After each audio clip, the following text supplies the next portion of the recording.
Que bom a gente viver juntos o amor de Deus, esse amor maravilhoso do nosso Deus. O William já fez isso, mas não tinha tanta gente aí, né? Quem está do lado da sua namorada, da sua esposa aí? Quem está? Olha, só o seguinte. É o seguinte, você vai chegar para ela agora e vai dizer assim, você é o poema mais lindo que Deus já escreveu. Não perde essa, vai. Fala para ela, você é o poema mais lindo que Deus já escreveu. Uau! Glória a Deus. E agora, esposa, dá o retorno, dizendo nada, meu amor, você é o poema mais lindo que Deus. Mas talvez você esteja ao lado do seu discipulador, ou do seu discípulo. Fala para ele também que ele é um poema lindo que Deus está escrevendo, que Deus está mostrando. Olha que bênção. Glória a Deus. Jesus. Quase todo mundo aí sorrindo, né? Fazem até brincadeira com a gente, já vi isso até em peça de teatro gospel, né? O pessoal falando que pastor gosta de falar, fala para o seu irmão, fala para o seu irmão. Mas vocês precisam de ver a diferença da gente que está aqui, viu? Quando você fala uma coisa bonita para alguém, quando você dá um sorriso, quando você dá um abraço, vai ficando diferente. Essa comunhão e essas afetividades, é muito lindo no meio do povo de Deus. E essa é uma verdade. Você, um poema de Deus, você vai ver no texto que isso é literal. A palavra poema está dentro do próprio texto. Nós vamos aprender hoje algo que vai ser ministrado do Espírito Santo de Deus para dentro de você, para você aplicar isso. Porque assim, se eu perguntar para você rapidamente, sua vida é uma vida completa? Vem cá, você está vivendo uma vida abundante? Você responderia rápido? Sim ou não? Ou você acharia o quê? Não, se eu falar que estou vivendo a vida abundante, vou parecer meio vaidoso, orgulhoso. Mas vem cá, quem prometeu que daria vida e vida em abundância? Quem prometeu? Quem prometeu? Você tem Jesus dentro do seu coração, sim ou não? Se você tem Jesus, você tem Não tem para onde fugir. É isso. Agora, às vezes, amados, estão acontecendo algumas coisas na nossa vida, que apesar da coisa estar lá, a gente não está vivendo aquilo que já é de direito nosso viver, entendeu?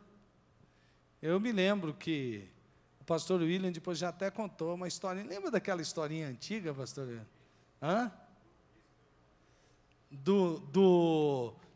Não vamos falar que é português, cara, porque aí fica assim, né? Mas assim, era a história de uma pessoa que queria muito fazer uma viagem de navio. E ele juntou todo o dinheiro que ele tinha para comprar a passagem, não sobrou mais nada. Quando ele entrou dentro do navio, naquele cruzeiro bonito, ele só comia uma coisa que ele levou. Ele levou um pacote de bolachinha, tinha que ser muito econômico, e tomava a água do navio, porque ele imaginava que a água era de graça. Aí então, um dos tripulantes ficou olhando lá para aquela pessoa, e chegou para ele, né, falou assim, escuta, amigo, eu vi, estamos quase terminando a viagem, alguma coisa me inculcava, por que você tem algum tipo de regime, dieta especial? Porque o tempo inteiro da viagem você tomou água e comeu bolachinha. Aí ele contou a história, e que ele juntou todo o dinheiro, não tinha o dinheiro para comprar a comida do navio. Aí o tripulante fez assim, rapaz, na hora que você comprou o seu bilhete e você entrou na viagem, estava tudo incluso, você podia comer todos os banquetes, e tudo que estava aqui, você podia beber e comer à vontade. Muitas vezes, amados irmãos, a gente vive uma vida assim. Jesus tem tudo incluído, mas a gente vive uma vida que parece que tem algumas coisas que não são para nós. E esse texto de hoje vai mostrar que nós podemos viver uma vida maravilhosa em Cristo Jesus, completa e abundante, se nós entendermos algumas coisas que aconteceram na nossa vida, que já não acontecem mais. Qual é a transformação que ocorreu quando Jesus entra na nossa vida, e a partir desse momento, quem somos nós? Você vai ver isso. Então, você é um poema de Deus, e eu convido você, como poema de Deus, a fazer algumas declarações que seriam como estrofes desse poema de Deus. Primeira coisa que você deve entender é que você estava morto. Produção, por favor, me ajuda aí, passa o slide. Foi agora? Ok. Eu estava morto, mas Deus me deu vida em Cristo Jesus. É um processo de Deus em nós, em Cristo, que nós vamos ver em Efésios 2, versículos de 1 a 10. Eu estava morto, em Cristo ganhei vida, sou salvo pela graça, predestinado às boas obras. Então, primeiro ali que vem eu era um morto-vivo.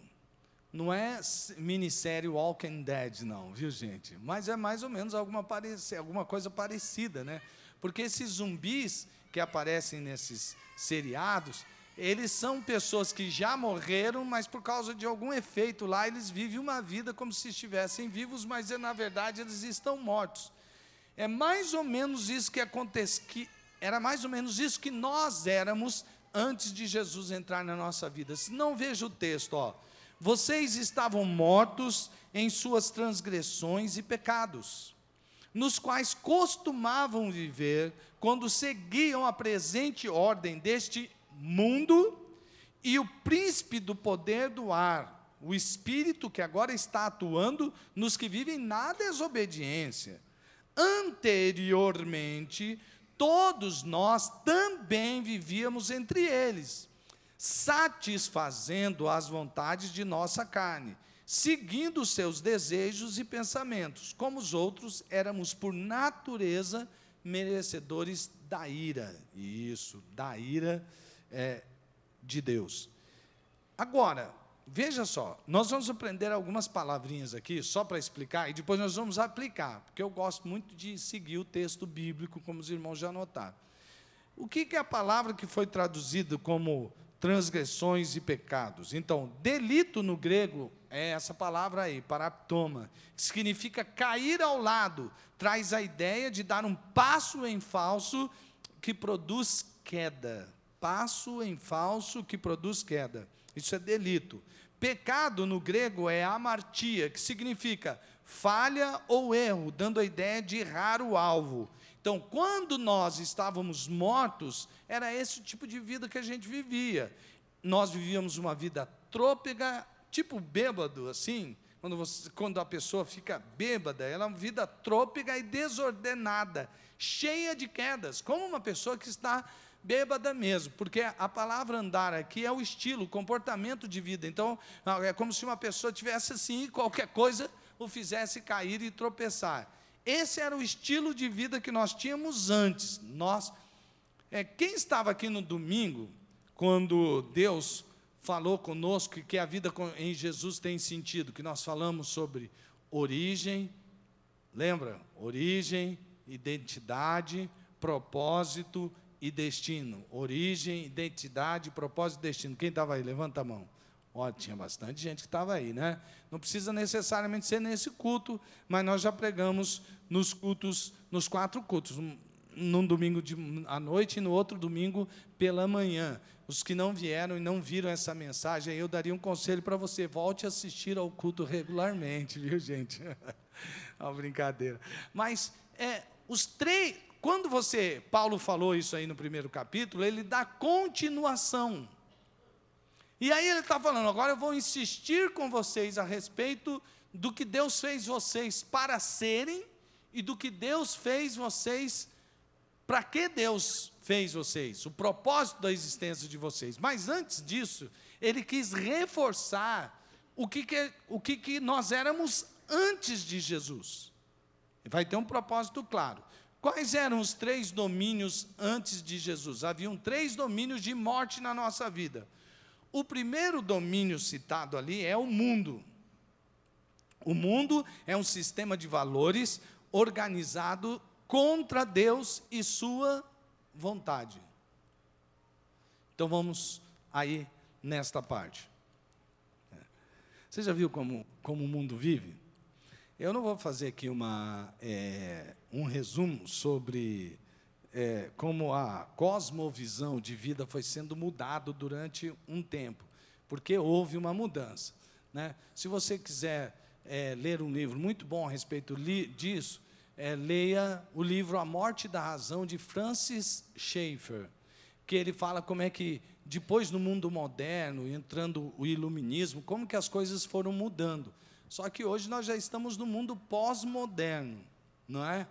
E como alguns fundamentos da própria sociedade foram propositadamente sendo desconstruídos, inclusive na sua base, para que a partir de uma mudança na base de toda uma sociedade, fosse construído com outros valores de vida, um novo estilo de vida do ser humano.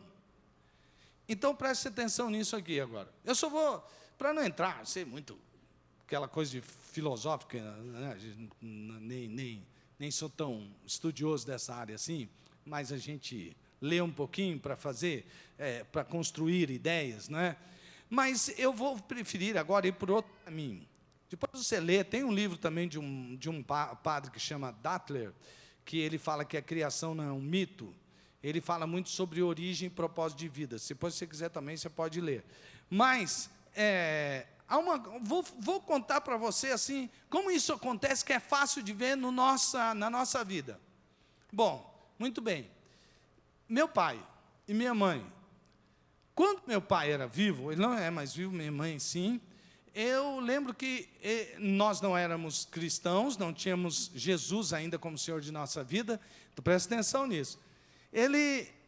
Eu via que o meu pai e os amigos dele, quando eu comecei a trabalhar bastante cedo, uns 14, 15 anos, mas quando eu tinha uns 15, 16 anos, eu percebi uma coisa: havia uma filosofia com os amigos do meu pai e com os homens que trabalhavam na repartição pública onde eu trabalhava.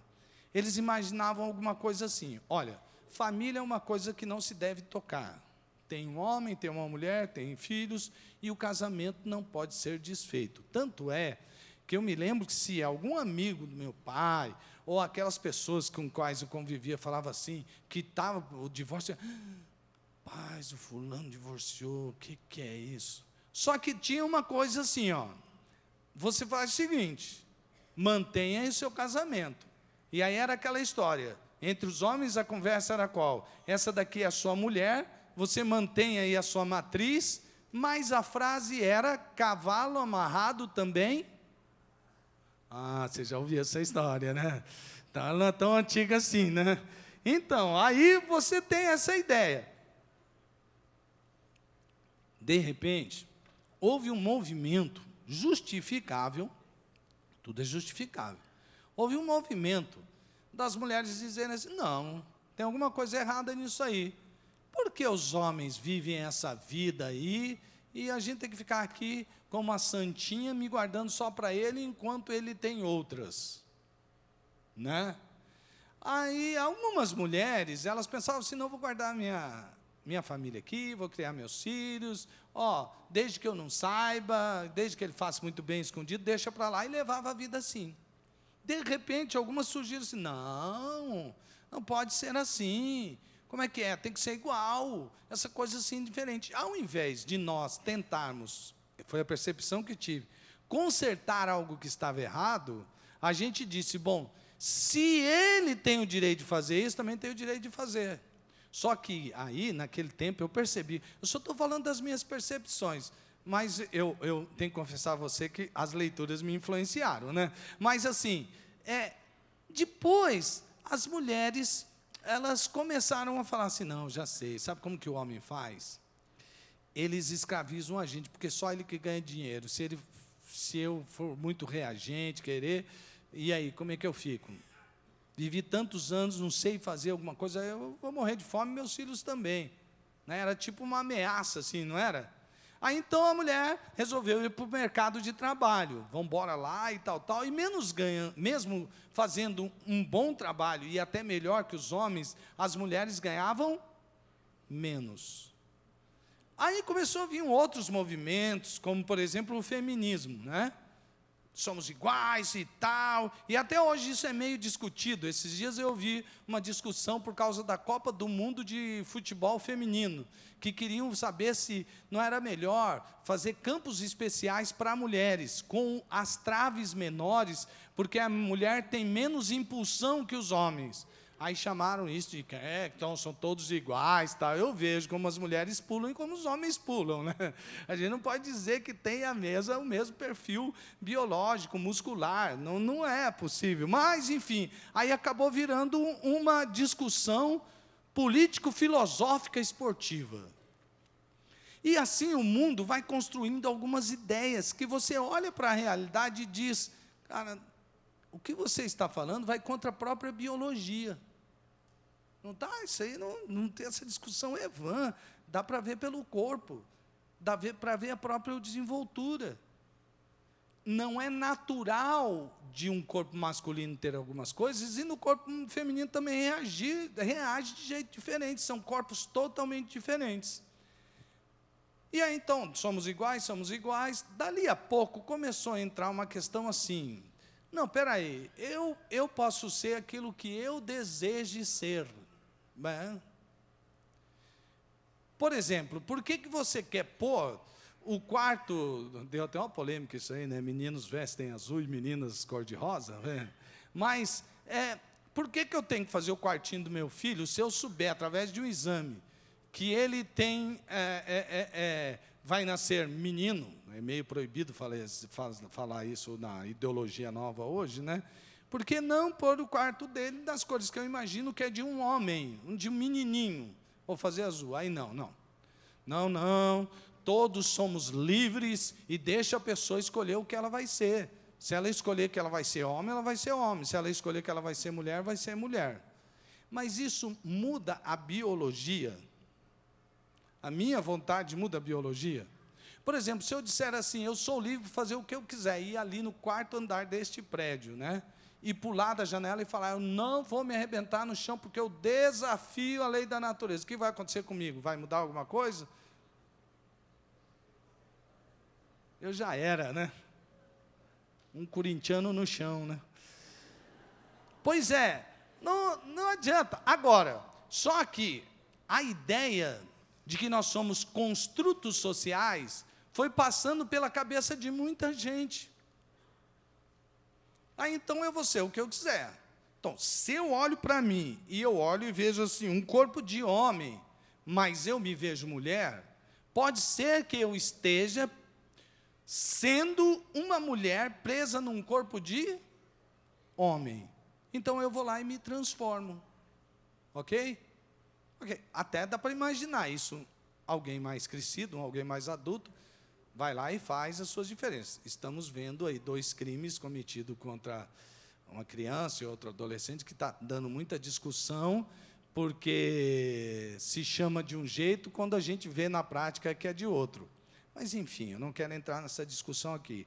Acompanhe só o raciocínio dentro ali do que é o valor do mundo. Chega-se a um ponto de que eu digo assim, bom, então eu posso ser e devo ser aquilo que eu deseje ser, porque eu sou um construto social, junto com a sociedade, de acordo com aquilo que eu desejo ser, eu vou criando a mim mesmo, a minha imagem e semelhança ideológica. Então, olha que ponto chega.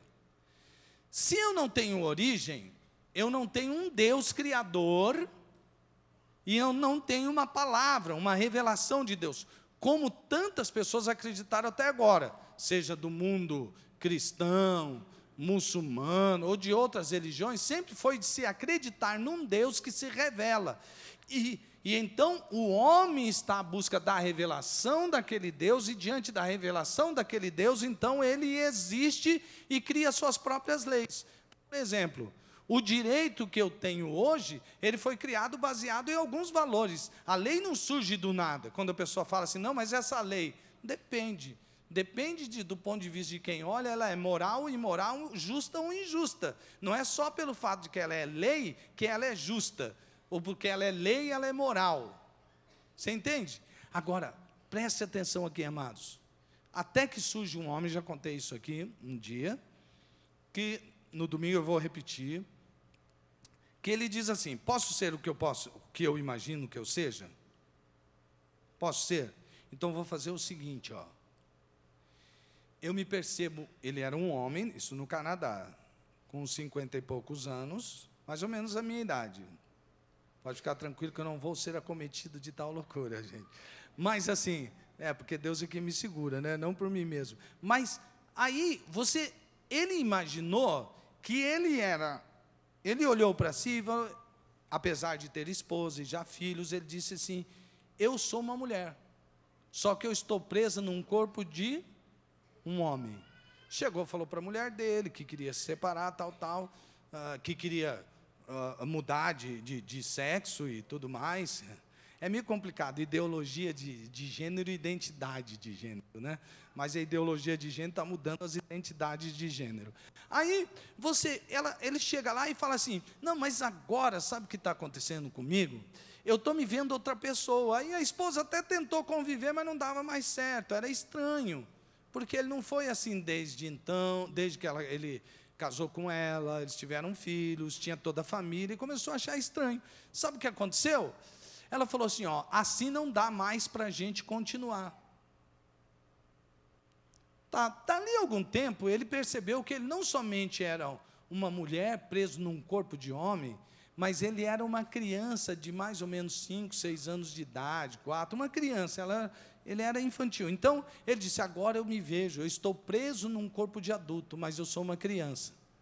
Aí ele passou a vestir roupas de criança, e passou a usar chupeta e tudo mais, porque ele era. Aí, a comunidade lá, LGBT+, tem tantos mais depois desse, que eu ainda não consegui compreender muito bem, mas vamos ficar com a LGBT com todo o respeito. Aí, essa comunidade, e tem uma comunidade que apoia esse movimento, eles disseram assim, olha, por que não? Sabe o que um casal fez? Um homem e uma mulher, pai e mãe, adotaram esse senhor de 50 e lá vai fumaça de anos, como filhos, e começaram a criá-lo como se ele fosse uma criancinha.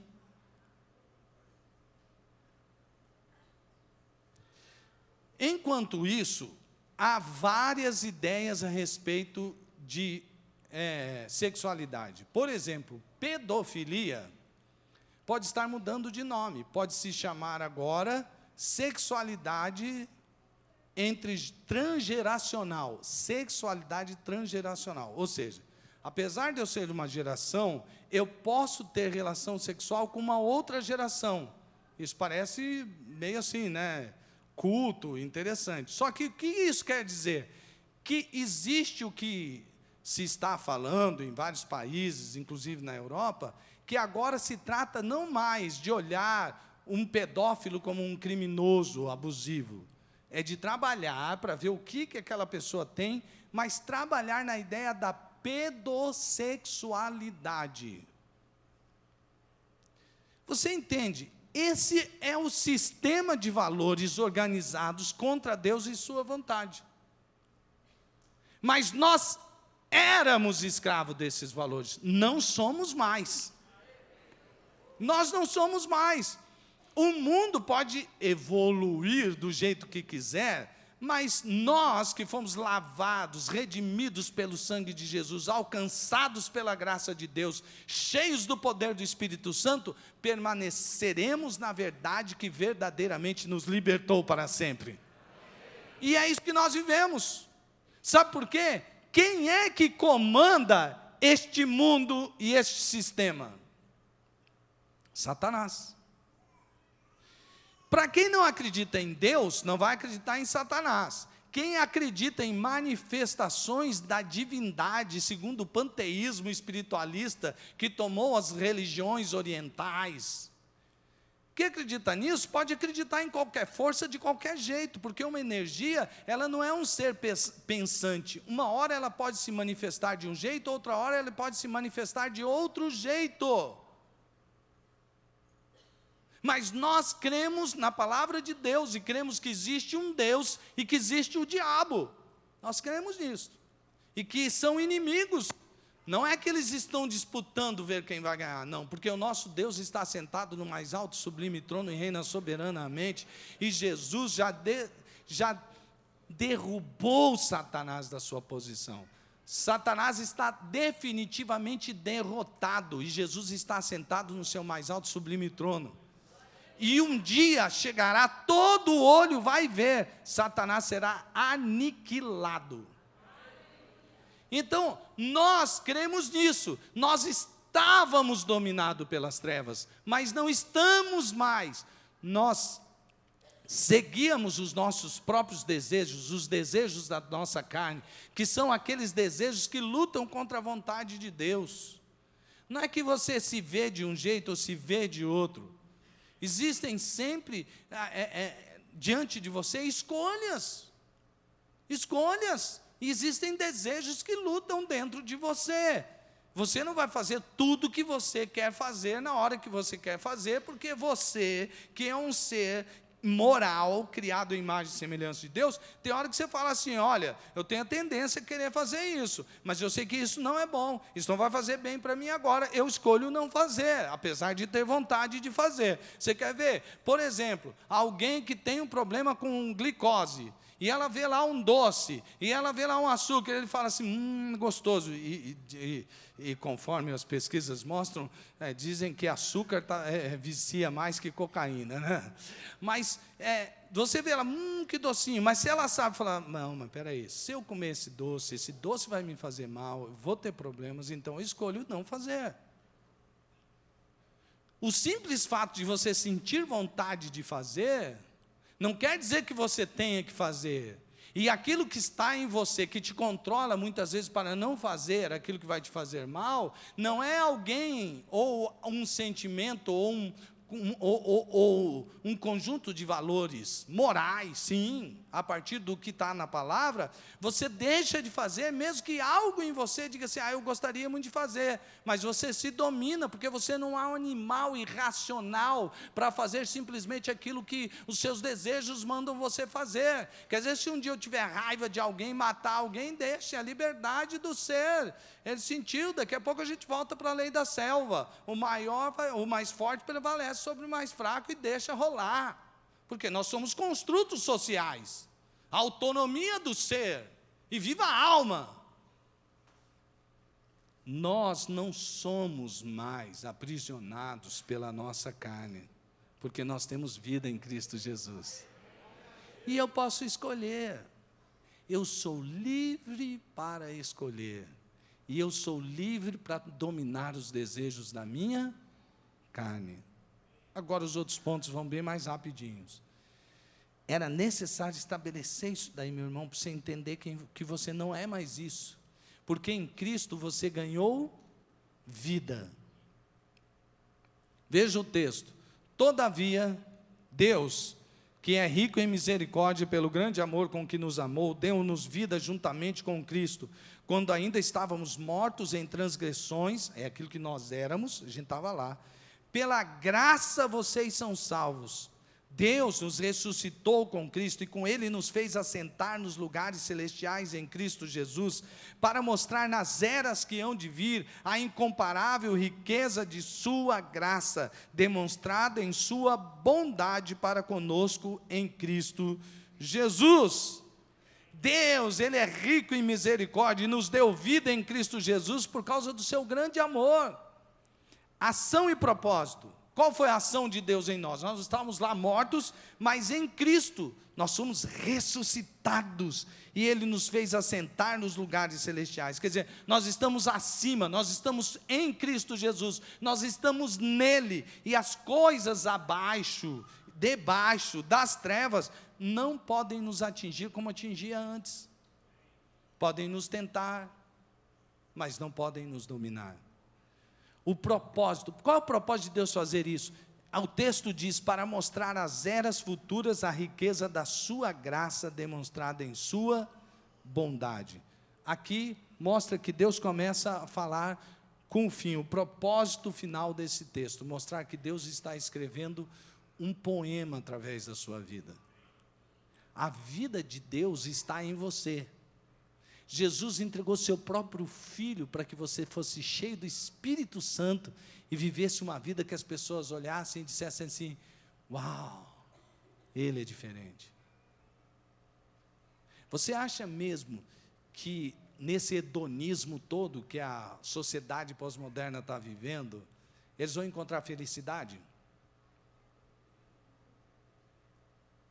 Converse com as pessoas. Elas estão cada vez mais confusas, elas estão cada vez mais perdidas, e nunca teve tanto suicídio, nunca sofremos de tanta depressão e suicídio como sofremos agora. Mas se nós estamos desconstruindo algo que era muito ruim, porque era contra tudo aquilo que a gente queria fazer, parece que tudo que dá prazer, esse Deus aí diz que eu não posso fazer. Se era para desconstruir isso e construir algo em cima, as pessoas deveriam estar ficando mais felizes, sim ou não? E estão. Ganhei vida em Cristo, sabe por quê? Vida abundante só em Jesus.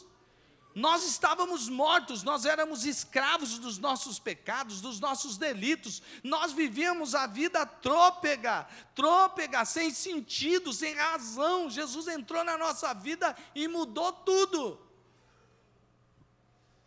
Esses dias eu recebi uma lição muito interessante de um sheik muçulmano. Ele falou algo muito interessante. Guardadas as devidas proporções das nossas diferenças e das nossas crenças, mas ele dizia assim: olha,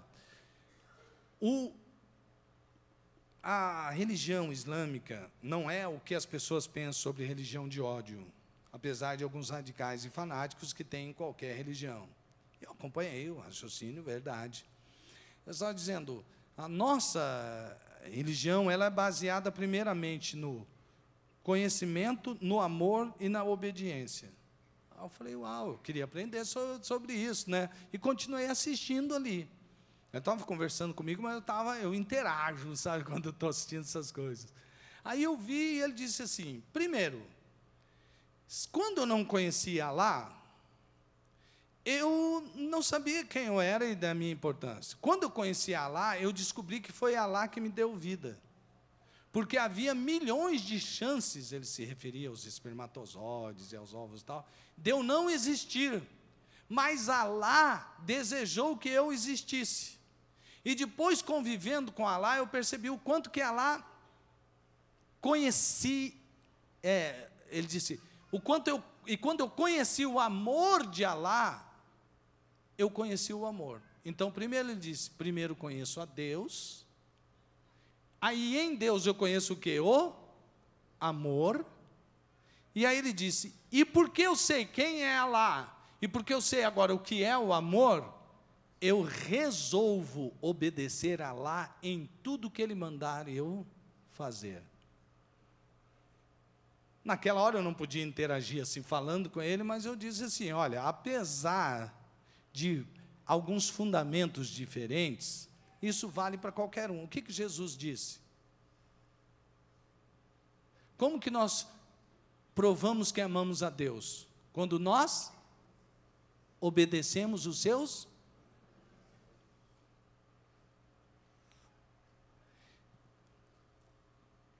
O nosso Deus, esse Deus é rico em misericórdia. Ele amou tanto, mas tanto você, que Ele entregou o seu próprio Filho para morrer em seu lugar. para que em Cristo você tenha vida. Sou salvo e sustentado pela graça. Olha o que diz o texto: pois vocês são salvos pela graça, por meio da fé, e isto não vem de vocês, é dom de Deus, não por obras, para que ninguém se glorie. Amados irmãos, nós cantamos sobre a graça aqui.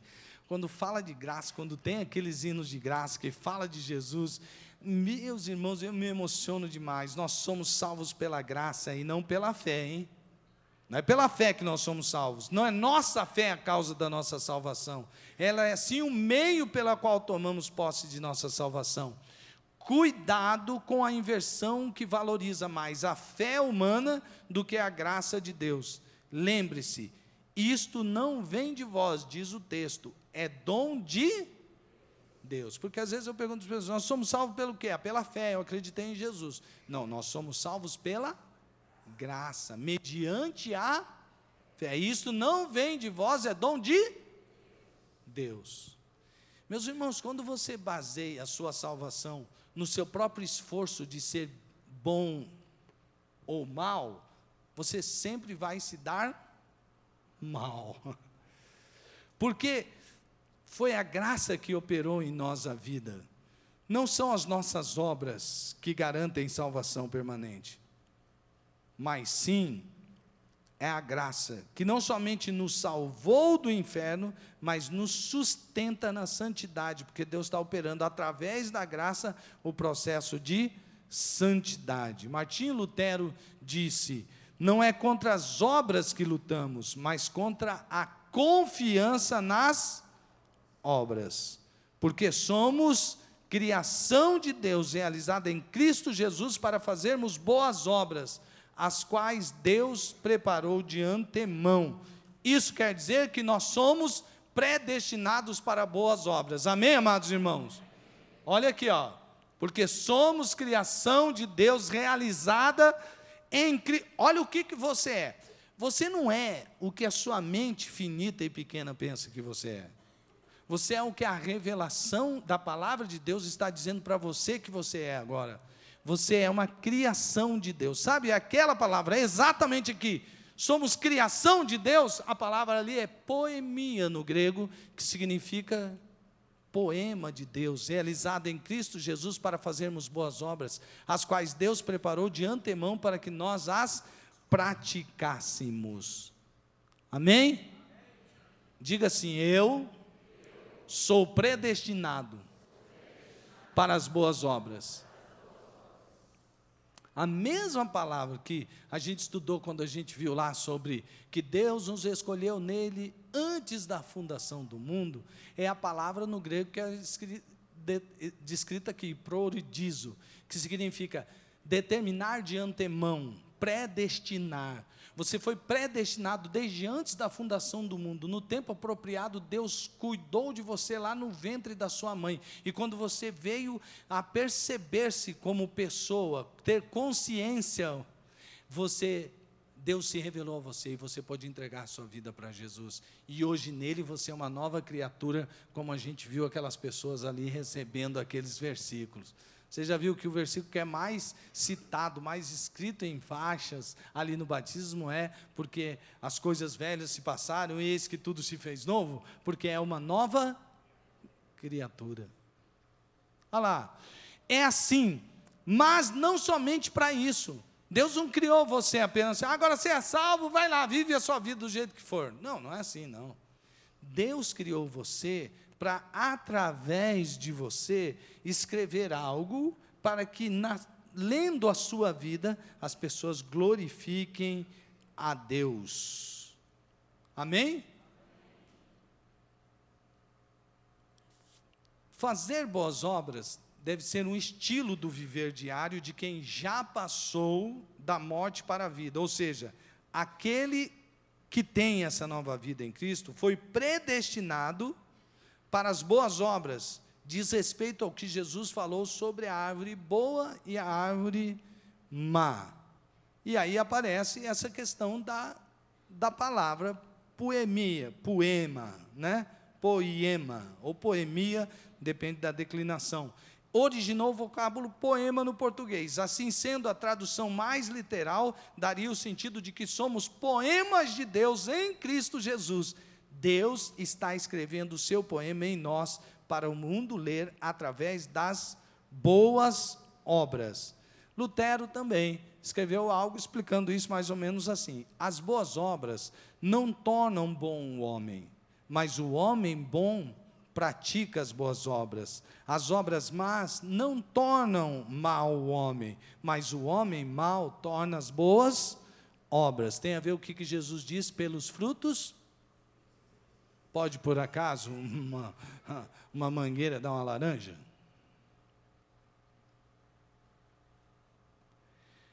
Amados irmãos, não nos deixemos enganar pelas filosofias vãs deste mundo.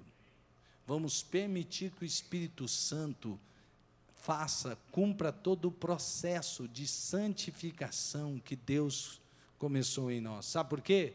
No passado nós já fomos justificados.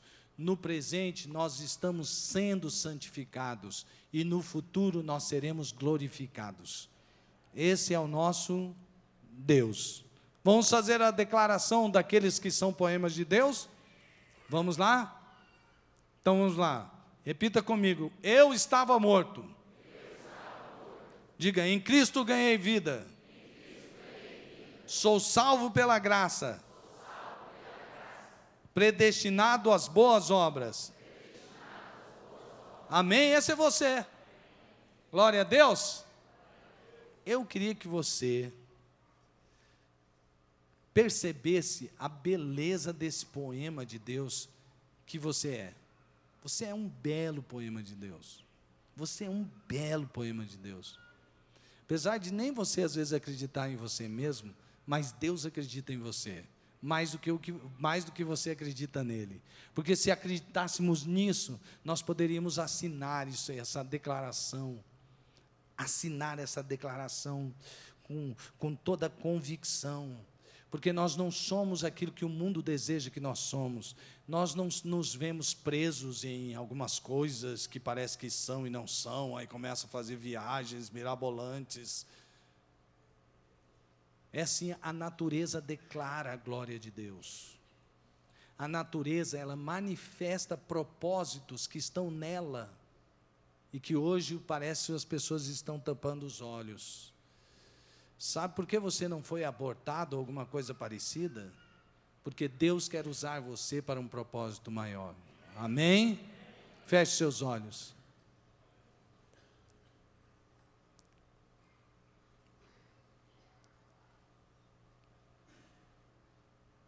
Você é um poema de Deus.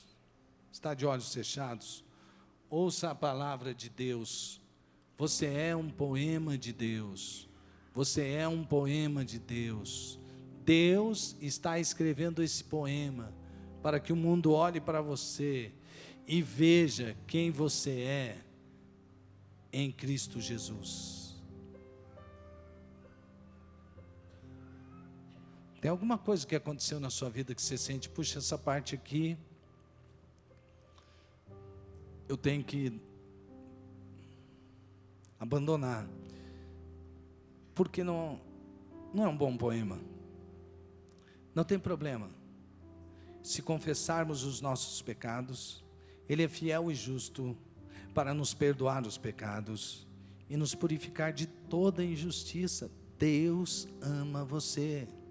Não importa as lutas que você enfrente, não importa as tentações que você tenha, não importa, você tem as suas, eu tenho as minhas, todos nós temos, e temos lutas que para uns é tão fácil de vencer, para outros nem tanto, mas nós não vamos nos identificar ou criar uma identidade a respeito de nós mesmos por causa das nossas fraquezas. Nós vamos buscar em Deus, em sua graça, força para ser aquilo que Deus quer que nós sejamos. Se não fui tão bem ontem, eu espero ser melhor amanhã. Se não fui tão bem hoje, o único com o qual eu devo me competir é comigo mesmo. Eu preciso ser melhor, e o Espírito Santo está aí desejando fazer algo maior em você.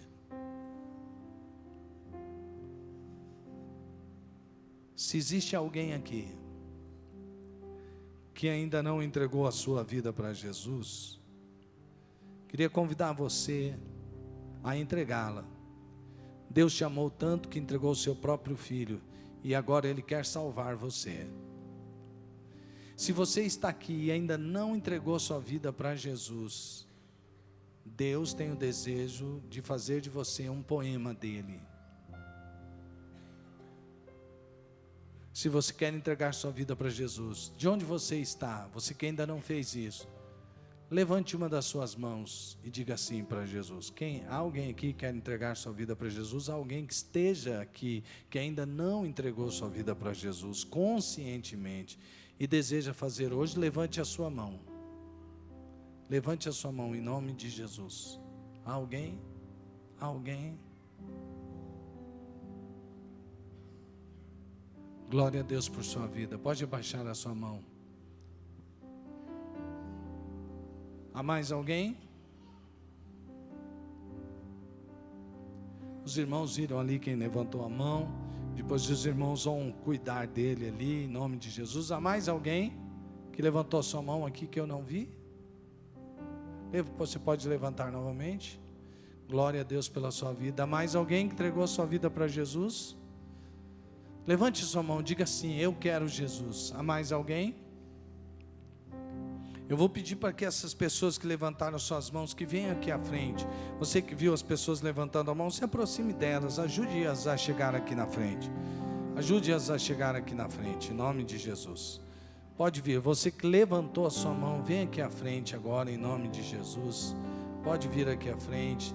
Essa vai ser a oração mais importante que um ser humano pode fazer na vida.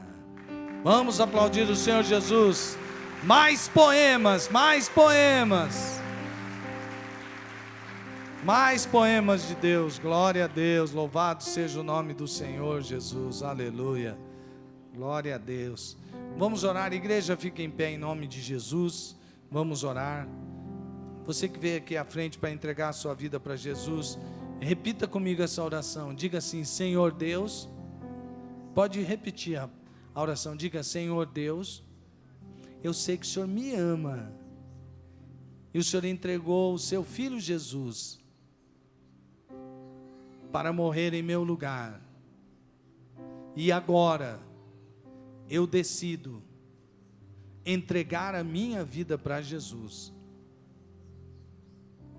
Eu oro no nome de Jesus, amém.